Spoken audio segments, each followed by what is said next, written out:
সুন্দরী তুমি আমার বুকে আই বলি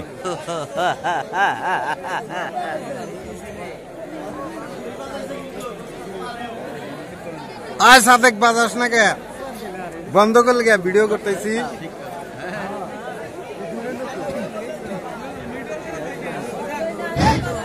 শুধু দর্শক মন্ডলী আপনাদের একটু কাছ থেকে সময় চাই দিচ্ছি আমার সত্যিও বড় ভাই আর্মি আসকর ভাই আমাদের গায়ের ছেলে সেতু সেটি কথা বলবো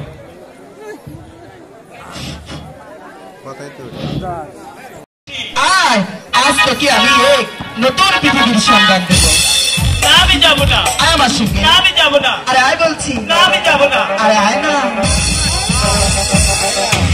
বাবা কি সুন্দর আলো বাতাস আর কি সুন্দর পৃথিবী ওগো মানুষা বলো মাসি তোর ভালো লেগেছে হ্যাঁ আমার কি খুব ভালো লাগছে তোর আরো ভালো লাগবে তোকে তো আমি সে কথা বলিনি কি এমন কথা আমাকে বলো না ওগো মানুষা এই পৃথিবীর বুকে তুই কিন্তু একা না তাহলে তোর যে পিতা মাতা আছে আমার পিতা মাতা আছে হ্যাঁ কেন হচ্ছে মাসি আমি আমার পিতা দেবতাকে কেমন করে চিনব কেমন করে চিনবি বাহ, সে তো বাড়ি সহজ কথা আর পিতা দেবতা প্রতিদিন এই রাস্তা দিয়ে সে কৈলাসটাকে ধর্ম কাজে যায় তাই আমি বলছি তুই এখানে একটু অপেক্ষা কর দেখবি তার পিতা দেবতা এক্ষুনি চলে আসবে এক্ষুনি আসু কিন্তু আমি কেমন করে চিনবো কেমন করে চিনবি হ্যাঁ তোর পিতা দেবতা হচ্ছে দেখতে ইয়া বড় লম্বা আমার লম্বা মাথায় আছে জ্বর মাথায় আছে জ্বর হাতে আছে ত্রিশূল হাতে আছে ত্রিশূল গলায় আছে সাপ গলায় আছে সাপ আর পরনে আছে বাঘের চাপ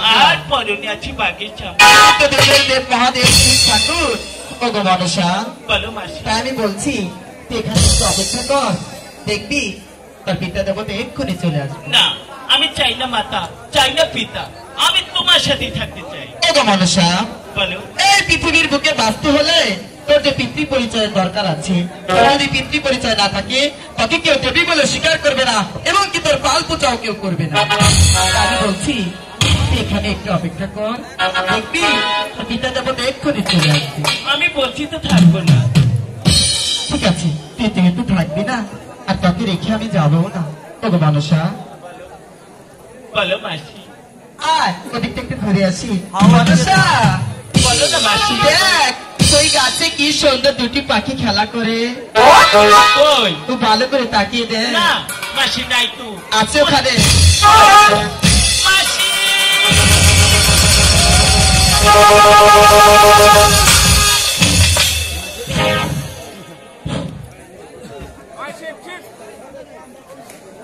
শিপ শিপ শিপ শিপ শিপ শিপ প্রতিদিন এই বনের উপর দিয়ে যাতায়াত করি কোনদিন তো কোনো কিছুই দেখতে পাই না আজ হঠাৎ করে এই বনের মাঝে কে আসিল আমি শিব যদি দেখতে না পাই এই পৃথিবী আর কেউ ওই তো কে যেন ওখানে বসে রয়েছে এই কে তুমি আরবে না দানব শিলাই হলে অস্বাগতে আমি তোমাকে দুঃখণ্ডিত করব আপনি আমাকে মারবি না আমি যে আপনার মেয়ে না না না আমার তো কোনো মেয়ে নেই একটি মাত্র মেয়ে ছিল আমার নাম রেখেছিলাম ঋতু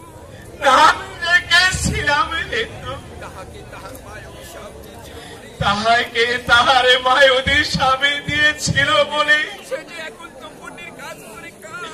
সে যে এখন গোপনে কাজ করে খায়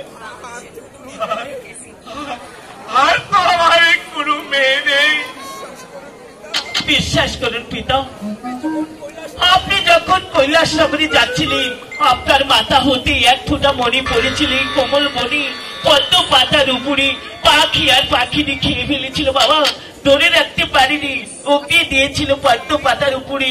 সেখান থেকে আমি ধীরে ধীরে বড় হয়েছি বাবা।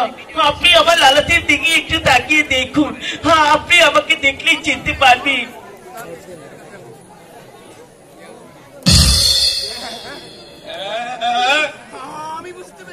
আমি বুঝতে পেরেছি, আমার মনে পড়েছে, আমি যখন ওই কৈলাসী নগরে যাত্রা করেছিলাম আমার মাথা হতে এক ফোঁটা পানি পড়েছিল। আমি বুঝতে পেরেছি মা, তুই যে আমার মেয়ে। বাবা তো ছোট কাল থেকে আমি আমার মাতা পিতাকে দেখিনি, তাই আপনার সঙ্গে প্রাসাদে গিয়ে আমি মাতা পিতাকে দেখব। তুমি যখন এত করে বলছো তাহলে তুমি আমার সঙ্গে চলো মা। তাই চলুন পিতা দেবতা, তাই চলুন। তাই চলো মা, তাই চলো।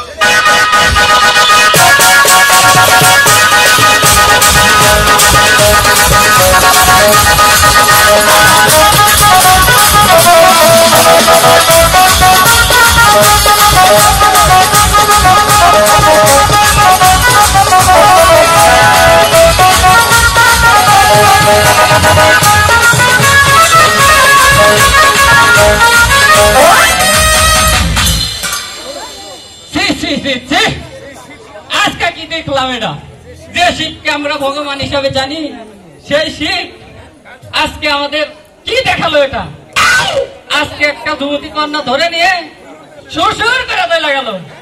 শিবের ধর্ম, এইটাকে শিবের কর্ম। যে এলাকায় যায় সে এলাকায় একটি করে বিয়ে করে। শিব ঠাকুরকে পূজা তো দূরের কথা, ওকে আমি ঘৃণা করি। আজ থেকে আমি ওই শিব ঠাকুরকে একটি কলার তো চাও দেব না।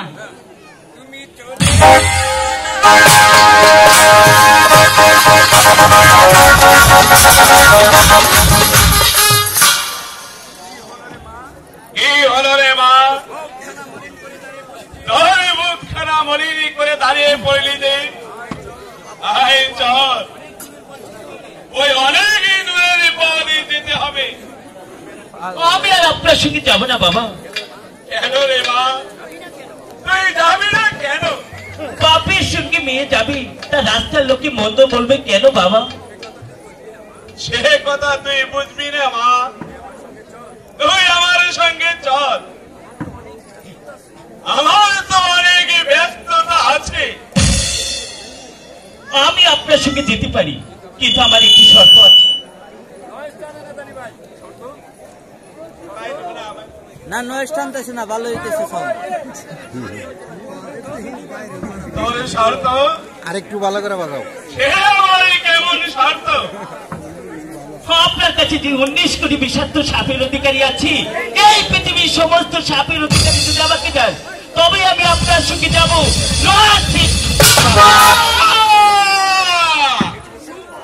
এই যে অসম্ভব, তুই রক্ষা করতে পারবি না। তুই যদি ওই আকাশে নিকাশ করে দিতে বলিস, তুমি এক্ষণে আমি উঠাই দিব। কিন্তু মা, এই বিষাক্ত সাপের অধিকারী আমি তোকে দিতে পারবো না মা। বাবা, বাবা তো সেই ছোটবেলা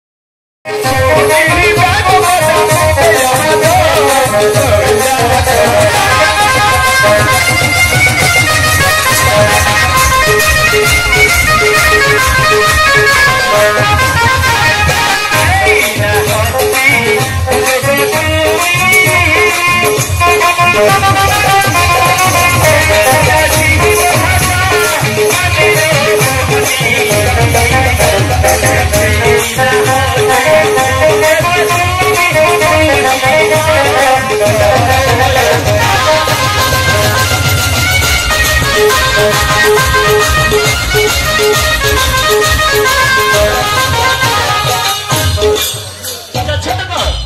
তাহলে আমাকে পুজো দিবে না? আমি তো একবারই বলেছি, কখনো আমি তোমাকে পুজো দেব না। তাহলে তুমি মনের কোথায় সাথে কর, আমি তোমার প্রাসাদে এসেছিলাম শুধু একটি পুজোর কারণে, আমাকে তুমি দুর্দুর করে তাড়িয়ে দিলে, সেই কারণে আমি তোমার ছয় ছেলেকে কালিদাস সাগরে ডুবিয়ে মারবো, আমি তোমাকে চোর বানাবো, আমি তোমাকে রাজ্য হারা করবো, আমি তোমাকে পথের ভিখারি করবো। এখন থেকে তুমি যেখানে যাবে আমি তোমার পিছনে ছায়ার মতো লেগে থাকবো ততক্ষণ পর্যন্ত তোমাকে আমার পায়ের কাছে এনে গড়াগড়ি খাওয়াতে না পারবো। শিবের মেয়ে বাচ্চা দেবে না।